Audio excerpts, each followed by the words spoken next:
As most of you know, I'm not a native English speaker. I have learned English as a second language after some certain age.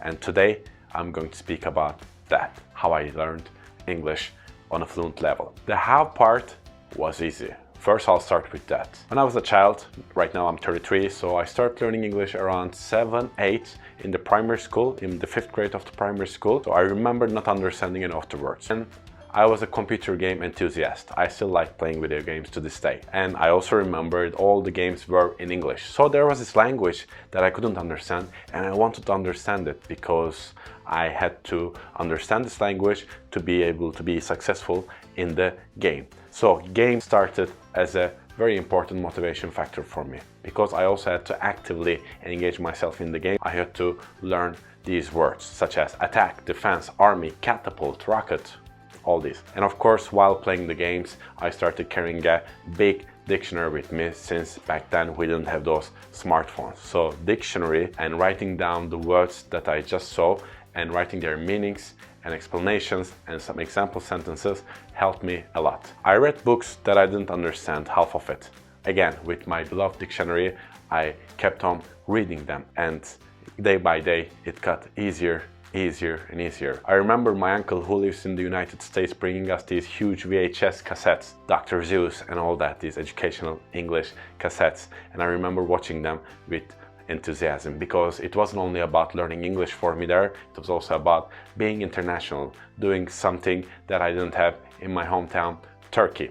We had VHS, of course, but Dr. Seuss wasn't popular in Turkey, so it made me feel that I was doing something outside my comfort zone. So the how part started like this. And in the university, I became a part of student organizations, a European student organization called IJ, where I had a lot of international friends, and then English day by day became my daily language.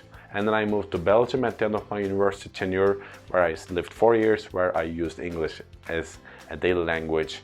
I spoke English 99% of the time, Turkish 1%, and the other languages that I also tried to learn sometimes, I was learning them little by little, but English was my main language, and that's when it became really fluent. Till the university, I was always the guy that spoke good English because I always went the extra mile for it, because I used my tools very efficiently, and afterwards I got the reward of it. And when I moved to Belgium, then it became even better. So I entered this positive cycle about English. So these were the hows. Back then it was harder, but it was possible. Right now it's super easy. There are tons of applications, Netflix, YouTube, websites, anything you want.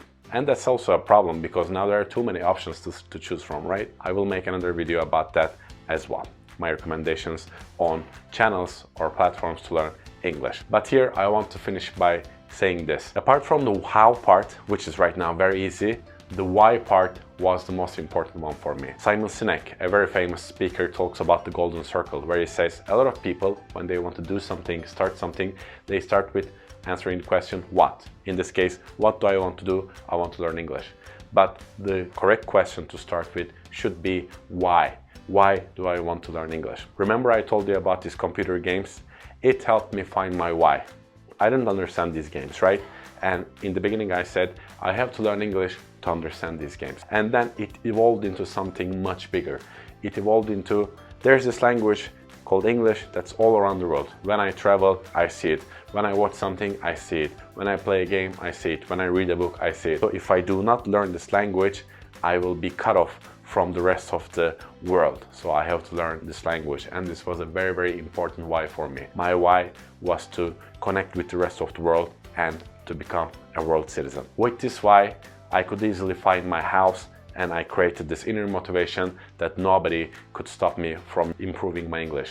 My parents didn't speak English. I had no role models next to me that spoke English, apart from a couple of good teachers. But I didn't use anything as an excuse, and I went by myself, step by step, and right now you can see my level. So what about you? Tell me in the comments what was your why, or what is your why, what are your hows, and if you have any questions, please ask me.